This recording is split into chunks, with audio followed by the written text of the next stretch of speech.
ஒரு வழியா வின்டர் முடிஞ்சு இங்க ஸ்ப்ரிங் சீசனும் ஸ்டார்ட் ஆயிருச்சு. இதுக்கப்புறம் எதுக்கு குளிருக்கு போடுற ட்ரெஸ்ன்னு எல்லாத்தையும் எடுத்து ஏற கட்டி பெட்டியில பேக் பண்ணி வச்சாச்சு. இதுக்கப்புறம் அடுத்த வருஷத்துக்கு தான் தேவைப்படும்னு.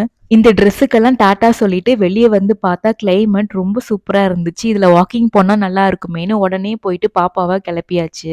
அவ ஃபர்ஸ்ட்டே ஜம்முன்னு கிளம்பி உட்காந்துட்டு எங்களெல்லாம் எப்படி கிளம்புவீங்கன்னு பார்த்துட்டு உட்காந்துருந்தா. வழக்கமா கம்யூனிட்டிக்குள்ள தான் வாக்கிங் போவோம். இன்னைக்கு அப்படியே வெளிய வந்து சன்செட் பார்க்கலான்னு ஒரு பாலத்துக்கு மேல நின்னுட்டு இருந்தோம். சன்செட் பார்க்கறதுக்கு ரொம்ப நல்லா இருந்துச்சு. பரவாயில்லையே இன்னைக்கு பேசிட்டே ரொம்ப தூரம் வாக்கிங் வந்துட்டோமேன்னு பேசி முடிக்கிறதுக்குள்ள வயிறு வேலையை காட்ட ஆரம்பிச்சிருச்சு. அதான பார்த்தேன் ஏதாவது சாப்பிட்டே ஆகணுமேன்னு பக்கத்துல தேடும் போது ஒரு டேக்கோஸ் கடை இருந்துச்சு.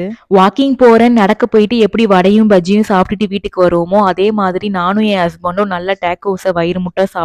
சரி அப்படியே இந்தியன் ஸ்டோரும் போயிட்டு காய்கறிகள் எல்லாம் வாங்கிட்டு வந்துடலாம்னு அங்க கிளம்பிட்டோம். வாங்க வேண்டியதெல்லாம் வாங்கிட்டு அப்படியே டின்னரும் முடிச்சுட்டு போயிடலாம்னு இங்க டின்னரும் சாப்பிட வந்துட்டோம். பாப்பாக்கு இவ்வளவு கூட்டத்தை பாக்குறது இதுதான் ஃபர்ஸ்ட் டைம்ங்கிறதுனால ரொம்பவே என்ஜாய் பண்ணோம்.